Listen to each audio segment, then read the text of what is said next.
बिस्मिल्लाहिर्रहमानिर्रहीम। अस्सलामु अलैकुम व रहमतुल्लाहि व बरकातुहू।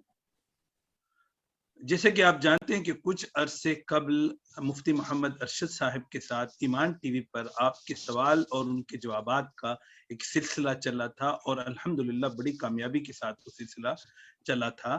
लेकिन फिर कुछ वजूहात की वजह से, कुछ मजबूरियां आ गई थी, कुछ वक्त ना होने की वजह से हम भी पीछे रह गए। और अभी इस दफे भी बहुत से साथियों ने फरमाइश की कि कुछ सवालात हैं जो वो डायरेक्टली मुफ्ती साहब से भी पूछ लेते हैं या मुझसे पूछ के मुफ्ती साहब से पूछ लेते हैं। तो अगर वही सवालात हम यहाँ जमा करके फेसबुक पर भी और यूट्यूब पर भी आपको जूम के जरिए से हम बता सकें, सुना सकें, तो कम से कम बहुत से लोगों का फायदा होगा। इस सिलसिले में मुफ्ती मोहम्मद इरशाद साहब का मैं बहुत बहुत शुक्रगुजार हूँ कि उनसे जब बात की तो उन्होंने भी रजामंदी जाहिर की और आज हम इस प्रोग्राम को लेकर के हाजिर हैं। इस प्रोग्राम में मेरे साथ जुनेद हैं और हमारे अदनान हैं, दोनों हमारे स्टूडेंट हैं माशाल्लाह और बहुत ही होनहार बच्चे हैं। अल्लाह इनकी भी जो काविशें हैं, जो काम है, वो भी अपने दरबार में अल्लाह कबूल मंजूर फरमाए। जिन जिन साथियों ने हमारे साथ ताउन किया है और कर रहे हैं, अल्लाह सुब्हानहू तआला उन सब की कोशिशों को, ताउन को अपने दरबार में कबूल मंजूर फरमाए। तो मुफ्ती साहब बहुत बहुत शुक्रिया। ईमान टीवी पर आपको हम खुशामदीद कहते हैं और जिस तरह के सब आप समझ गए मेरी तमहीद से कि इंशाल्लाह सवालात होंगे। कुछ साथियों ने सवालात भेजे हैं। ज्यादा सवालात इस दफा तरावीह के बारे में है। एक खुसूसी सवाल है आजकल जो रैपिड टेस्ट होता है कोविड के बारे में, वो सबसे आखिर में रखेंगे। तरावीह के सवालात हम सबसे पहले रखेंगे। लेकिन अपने सामीन को, नाजरीन को हम ये बताते रहे कि ईमान टीवी आप जरूर देखते रहिएगा। ईमान टीवी आपके लिए अच्छे अच्छे प्रोग्राम इंशाल्लाह लेकर के आते रहे हैं और आते रहेंगे इंशाल्लाह। जज़ाकुमुल्लाह खैरन मुफ्ती साहब। तो पहला सवाल जो तरावीह के बारे में है, वो मुझसे एक भाई ने सवाल किया है कि क़यामुल लैल से क्या मुराद है?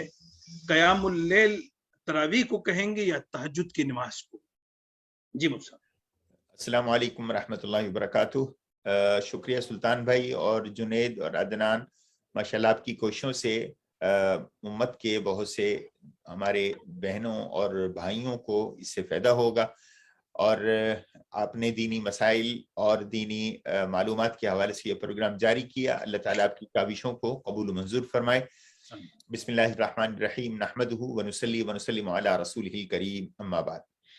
आपका सवाल है कि क़यामुल लैल और तहज्जुद और क़यामुल लैल और तरावीह के हवाले से ये इस्तिलाहात हैं। एक है सलातुल लैल और एक है क़यामुल लैल और एक है सलात तरावीह और एक है तहज्जुद। ये चार चीजें हैं। सलातुल लैल और क़यामुल लैल एक चीज है और रात की नमाज को क़यामुल लैल कहते हैं।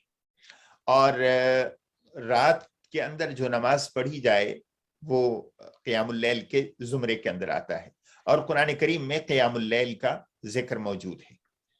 अलबत्ता बाज़ उलमा ने इसमें तकसीम की है कि क़यामुल लैल के अंदर तरावी की नमाज शामिल है। हुजूर सल्लल्लाहु अलैहि वसल्लम से आपकी ज़बान मुबारक से लफ्ज़ तरावी अदा नहीं हुआ। क़यामुल लैल का जिक्र आता है हदीस के अंदर, मन कामा ईमानन व इह्तिसाबन गुफ़िर लहू मा तक़द्दम मिन ज़ंबी, कि जो शख्स रमजान की रातों को खड़े होकर ईमान और एहतिसाब के साथ अल्लाह के यहाँ, अल्लाह के सामने इबादत करता है तो अल्लाह उसके पिछले गुनाहों को माफ फरमा देता है। तो इस हवाले से कुरान करीम के अंदर भी तहज्जुद का जिक्र मिलता है और क़यामुल लैल का जिक्र मिलता है। तो तरावीह का जो सिलसिला है हुजूर सल्लल्लाहु अलैहि वसल्लम से ये शुरू हुआ, तो ये क़यामुल लैल के जुमरे के अंदर आएगा। अलबत्ता एक राय ये है कि क़यामुल लैल जो है वो हर वो इबादत जिसको अल्लाह और उसके रसूल ने इबादत करार दिया है, रात की घड़ी में उसको बजा लाना क़यामुल लैल में आ जाएगा। जैसे जाग कर कोई शख्स कुरान करीम की तिलावत करता है, ये भी क़यामुल लैल में आ जाएगा, और नवाफिल अदा करता है, ये भी क़यामुल लैल में आ जाएगा। तो यूं कह सकते हैं कि तरावीह भी क़यामुल लैल है, तहज्जुद भी क़यामुल लैल है। ठीक है, तो ये सारी चूंकि रात के वक्त अदा की जाती हैं तो वो क़यामुल लैल में ये शामिल है। लेकिन हर तहज्जुद क़यामुल लैल नहीं है और सिर्फ तरावीह क़यामुल लैल के کے اندر قیام اللیل کے اندر یہ شامل تو ہے، لیکن تراویح کے اوپر ہی صرف قیام اللیل کا لیبل یا عنوان دیا جائے یہ ٹھیک نہیں ہوگا، بلکہ ایک حصہ ہے قیام اللیل کا صلاۃ تراویح۔ تو اس لیے تہجد کا لفظ تہجد یہ اشارہ کرتا ہے کہ جو تکلف کے ساتھ انسان اللہ کی عبادت کرے، یعنی سو کر اپنے آپ کو جگا کے پھر اللہ کی عبادت کرے، یہ تہجد ہے۔ چنانچہ یہ صبح کے وقت ادا کی جاتی ہے۔ تو فرق یہ ہے کہ جب آپ تراویح پڑھیں گے یہ قیام اللیل کے اندر شامل ہوگا، اور قیام اللیل کی جو فضیلتیں اور قیام اللیل پر جو انعامات اور جو درجات حدیث کے اندر بیان ہوئے ہیں وہ ان کو صلاۃ تراویح کو بھی شامل ہوں گے، اور تہجد جو پڑھے گا وہ بھی قیام اللیل کے زمرے میں آ جائے گا۔ اس کے علاوہ وہ تلاوت کر کے بیٹھتا ہے تو وہ بھی قیام اللیل کے زمرے کے اندر آ جائے گا۔ تو یہ ساری چیزیں قیام اللیل کے اندر ہیں۔ تو قیام اللیل عام ہے، اور اس کا ایک حصہ صلاۃ تراویح ہے اور ایک حصہ تہجد ہے۔ جی مصعب، پھر ایک سوال کے اندر دوسرے ایک بھائی نے سوال کیا ہے کہ تراویح کو تراویح کیوں کہا جاتا ہے؟ جس طرح آپ نے بتایا نا بڑی تفصیل کے ساتھ، تو اب یہ ذرا بتائیے گا کہ تراویح کو تراویح کیوں کہا جاتا ہے؟ بڑا اچھا سوال ہے۔ تراویح کا لفظ جمع ہے ترویحہ کی، ترویحہ راحت سے ہے، چونکہ جب یہ تراویح کا اہتمام ہوا حضرت عمر رضی اللہ تعالیٰ عنہ نے اس کو باقاعدہ اہتمام کے ساتھ ہر مسجد میں ادا کرنے کا حکم جاری کیا، اور پھر اس کو حضرت عثمان نے، حضرت علی نے اور بعد کے ائمہ نے، خلفاء نے اس کو قائم رکھا، چونکہ حضور صلی اللہ علیہ وسلم نے فرمایا حضرت عمر کی یہ خوبی تھی کہ وہ ملہم تھے، اللہ کی طرف سے ان کو الہام ہوتا۔ حضور نے یہ فرمایا کہ اگر میرے بعد کوئی نبی ہوتا تو وہ عمر ہوتا۔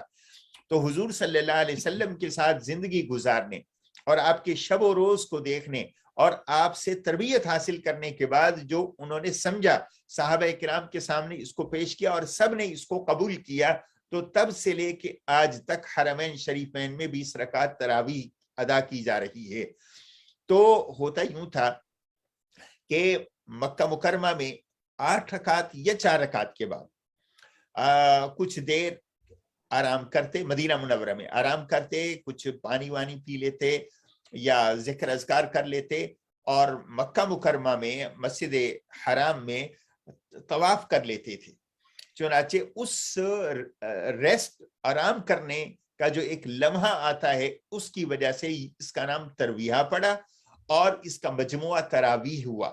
تو ہر 4 رکعت کے بعد جو وقفہ سکون دیا جاتا ہے، عموماً ہمارے ہاں تو اب جلدی ہوتی ہے، صرف ایک آدھ تسبیح پڑھ کے پھر اگلا جو 4 رکعت ہیں وہ شروع کر دیتے ہیں، لیکن عموماً جو شروع میں تھوڑا وقت زیادہ دیا جاتا تھا، اس وجہ سے اس کو تراویح کہتے ہیں۔ یا شاید اس وجہ سے بھی کہ حضور صلی اللہ علیہ وسلم نے فرمایا جعلت قرۃ عینی فی الصلاۃ، کہ اللہ نے میری آنکھوں کی ٹھنڈک نماز کے اندر رکھی ہے۔ تو نماز ایک مسلمان کے لیے ٹھنڈک ہے، ایک راحت کا ذریعہ ہے، اس وجہ سے بھی اس کو تراویح کہتے ہیں۔ چونکہ یہ 20 رکعت پر مشتمل ہے، اور یہ بھی ایک اتفاق دیکھیے کہ جو دن بھر کے اندر آپ فرائض اور واجبات ادا کرتے ہیں ان کی کل رکعتیں 20 بنتی ہیں۔ 17 فرض آپ ہر روز ادا کرتے ہیں صبح سے لے کے عشاء تک، اور 3 فرض کے قریب ترین جو عبادت ہے وہ وتر ہے، وہ 3 واجب ہیں۔ تو اگر 3 وتر ہوں اور 17 فرائض ہوں تو یہ 20 رکعتیں بنتی ہیں۔ چنانچہ ان 20 رکعت فرض اور واجب کے اگینسٹ 20 تراویح اللہ نے نصیب فرمائی، اور تاکہ جہاں ایک فرض آپ ادا کریں وہاں سنت بھی آپ ادا کر لیں۔ تو اس وجہ سے بھی اس کو تراویح کہا جاتا ہے کہ چونکہ اس کے اندر اللہ نے ٹھنڈک رکھی ہے ایک مسلمان کے دل میں، ایک مسلمان کے ذہن کے اندر، اور حضور صلی اللہ علیہ وسلم نے فرمایا کہ میرے آنکھوں کی یہ ٹھنڈک ہے، اس وجہ سے بھی اس کو ہو سکتا ہے تراویح کا نام دیا گیا ہو۔ جی مصعب جزاکم اللہ خیرن۔ تو مصعب سوال کے اندر کبھی کبھار سوال آ جاتا ہے، तो जिस तरह आपने बताया कि 17 रकात हम जो फर्ज पढ़ते हैं और 3 रकात वितर को मिला के 20 होते हैं, तो आया ये जरूरी है कि 20 रकात तरावी ही पढ़ी जाए, या अगर किसी की तबीयत नासाज है या उसको कहीं आना जाना है बहुत जरूरी है तो वो कम भी पढ़ सकता है? देखो, इसकी हैसियत है तरावी की सुन्नत मुअक्कदा की। सुन्नत मुअक्कदा है, तो जब हम ये कह देते हैं कि सुन्नत मुअक्कदा है, तो इसका जो तारिक है, इसका छोड़ने वाला कभी कभार वो गुनहगार नहीं होगा। लेकिन अगर कोई शख्स मामूल बना लेता है रोजाना छोड़ने का, तो यकीनन ये नापसंदीदा अमर है और अल्लाह के यहाँ बासपुर से। तो इसलिए मजबूरी तो किसी भी सूरत में, मजबूरी की सूरत में यकीनन अहकामात के अंदर फर्क है। मजबूरी हो तो फर्ज को भी पोस्टपोन किया जा सकता है, लेकिन अगर मजबूरी के बगैर छोड़े तो वो ये ठीक नहीं। बहरहाल इसकी हैसियत सुन्नत मुअक्कदा की है, फर्ज या वाजिब की नहीं है। तो अगर कभी छूट भी जाए तो कोशिश करे कि उसको उसका मदावा करे। और मदावा ज़ाहिर इस नमाज की कज़ा तो है नहीं, कज़ा हमेशा फर्ज या वाजिब की होती है। तो उसी रात में, रात के किसी पहर में इसको पढ़ ले, हत्ता कि इसका वक्त सुबह सहरी तक रहता है। तो जब तक सहरी का वक्त खत्म नहीं होता, तरावी का वक्त भी रहता है, तो सुबह के वक्त पढ़ ले, इनफरादी तौर पर पढ़ ले। तो क़ियामुल लैल की ये जो किस्म है सलाते तरावी, ये जमात के साथ भी अदा की जा सकती है और तन्हा भी अदा की जा सकती है। जी मुफ्ती साहब, ये एक और सवाल इसी के अंदर है कि इसका मतलब है कि जिस तरह आपने भी बड़े क्लियर किया है कि ये नफिल नमाज नहीं है, ये सुन्नत मुअक्कदा के लिए। जी ठीक है। अच्छा जी मुफ्ती साहब, अब एक सवाल है कि एक भाई पूछते हैं कि क्या ये जरूरी है कि तरावीह में मुकम्मल कुरान पाक सुनाया जाए, जैसे अलहम्द शरीफ से लेकर सूरह नास तक, या कहीं से भी थोड़ा थोड़ा करके सुनाया जा सकता है? जी, बड़े अहम सवाल है। असल में तरावी की नमाज और उसके अंदर कुरान की तिलावत, ये दो अलग सुन्नतें हैं। तरावी पढ़ना एक सुन्नत, और तरावी में कुरान सुनना या सुनाना एक दूसरी सुन्नत है। चुनाचे अगर कोई शख्स तरावी पढ़ लेता है, पूरा कुरान उसमें नहीं पढ़ सकता, ये हाफिज नहीं है, या हाफिज है तो उसके पास वक्त नहीं है, या गैर हाफिज है तो वो अपनी बिसात के मुताबिक जो सूरतें उसको याद हैं सिर्फ वो पढ़ लेता है, तो तरावी की अदायगी, तरावी की जो सुन्नत है उसकी अदायगी उससे हो जाएगी। अलबत्ता कुरान करीम सुनने या सुनाने की जो सुन्नत है वो पूरी नहीं हो सकेगी। तो जो शख्स हाफिज नहीं है, बिलखुसूस आजकल के माहौल में जब मस्जिदें बंद हैं कोविड की वजह से, तो इस सूरत में वो खुद हाफिज नहीं है, घर के अंदर उसको नमाज अदा करना है, तो तरावी तो अदा कर ले। अगर कुरान नहीं पढ़ सकता या कुरान करीम उसको याद नहीं है, तो तरावी की सूरतें तरावी के अंदर पढ़ के जब वो तरावी अदा कर लेगा तो ये सुन्नत पर अमल हो जाएगा। तो गोया तरावी की अदायगी के लिए पूरा कुरान पढ़ना लाजिम नहीं है, समझ आगे, वो लाजिम नहीं है, उस के बगैर भी तरावी अदा हो जाती है। जैसे खत्म हो जाता है किसी का 21वीं को, किसी का 25वीं को, 23वीं को या 24वीं को, तो उसके बाद भी तो तरावी हम अदा करते हैं। तो तरावी रमजान की तमाम रकतों, रमजान की तमाम रातों में होती है, और कुरान करीम का पूरा सुनाना ये एक अलग सुन्नत है। और ये जाहिर जब वो मौका मिलेगा इंसान उसको अवेल करे, खुद सुने या सुनाए, तो ये एक अलग सुन्नत है। मुझसे वैसे भी ये कितना बड़ा एक हुस्न है कि रमजानुल मुबारक में अल्लाह ने कुरान नाजिल किया है, और ये तरावीह के साथ जब कुरान टच हो जाता है, और जब देखें वैसे आम तौर पर हम में से कोई भी ऐसा नहीं कि वो पूरा कुरान सुनता रहे पूरे साल के 11 महीने। तरावीह की नमाज है कि जिसमें हम खड़े होकर अल्लाह सुब्हान तआला का ये कलाम सुनते हैं। सुभान अल्लाह। मुझसे बहुत शुक्रिया। मुझसे अगर किसी की 4 रकअतें तरावी मिस हो जाती हैं, वो आते हैं और उनकी 4 रकअतें छूट गई हैं, तो वो अभी तरावी में शामिल हुआ, उससे पहले अपने फराइज जो 4 रकअत फर्ज है वो पढ़ ले। अब ये 4 रकअत जो उसकी तरावी की नमाज छूट गई है, ये वितर से पहले पढ़े या वितर के बाद? जी, ये उमन होता रहता है, बिलखुसूस जो हजरात मसरूफ होते हैं या जिनके जो ताखीर हो जाती है, तो उनके लिए ये है मसला कि जैसे मैंने पहले अर्ज किया था कि तरावी की नमाज का वक्त ईशा के फर्जों के बाद से लेके सुबह की नमाज या सुबह की अजान से पहले तक वक्त रहता है। تو اگر کسی کی تراویح کی کچھ رکعتیں رہ گئی ہیں اور وہ آیا اور امام کے ساتھ وہ شامل ہو گیا تو اس کو چاہیے کہ وہ تراویح امام کے پیچھے پڑھ لے اور پھر وطر بھی امام کے ساتھ جماعت کے ساتھ پڑھ لے، کیونکہ وطر جماعت کے ساتھ صرف رمضان کی خوبی ہے، رمضان کے علاوہ جماعت کے ساتھ وطر نہیں پڑھتے، تو ان وطروں کی ادائیگی کے بعد وہ اپنی چھوٹی ہوئی تراویح کی رکعتیں بھی الگ انفرادی طور پر ادا کر سکتا ہے۔ اس کے لیے ضروری نہیں ہے کہ وہ وطروں سے پہلے کرے، وطروں کے بعد بھی تراویح کی نماز پڑھی جا سکتی ہے۔ جی مفتی صاحب، ایک بلکہ رات کو ہی یہ ہوا ہے، ایک ساتھی نے بھیجا ہے 2 رکعت تراویح کی نماز وہ پڑھ کر کے خود امامت کرا رہے تھے، وہ غلطی سے کھڑے ہو گئے تیسری رکعت کے لیے جی اب تیسری رکعت میں وہ کہتے ہیں کھڑے ہوئے تو انہوں نے الحمد شریف شروع کیا پڑھنا، تو پیچھے سے مقتدی نے آواز دی اللہ اکبر کے بیٹھ جائیے، تو مفتی صاحب وہ جو امام صاحب ہیں وہ بیٹھ گئے، امام صاحب بیٹھ گئے، اب وہاں انہوں نے سجدہ سہوا نہیں کیا اور اس کے بعد وہ انہوں نے دوبارہ دہرا لیا، تو اس صورت میں ہمیں کیا کرنا چاہیے؟ اگر امام غلطی سے کھڑے ہو گئے تو کب تک وہ اگر فرض کر الحمدللہ رب العالمین یہ پڑھنا شروع کیا، آیا وہ رکعت پوری کرے یا جہاں سے بھی اس کو مقتدی کہے کہ جی آپ بیٹھ جائیے اللہ اکبر کر کے تو وہ بیٹھ جائے، اس صورت میں کیا کہیں؟ 2 رکعت والی نماز میں قاعدہ یہ ضروری ہوتا ہے، جی تو یہ فرض ہے قاعدہ جو 2 رکعت والی نماز میں، 4 رکعت والی نماز میں 4 رکعتوں کے بعد کا جو قاعدہ ہے وہ فرض ہے، ٹھیک ہے؟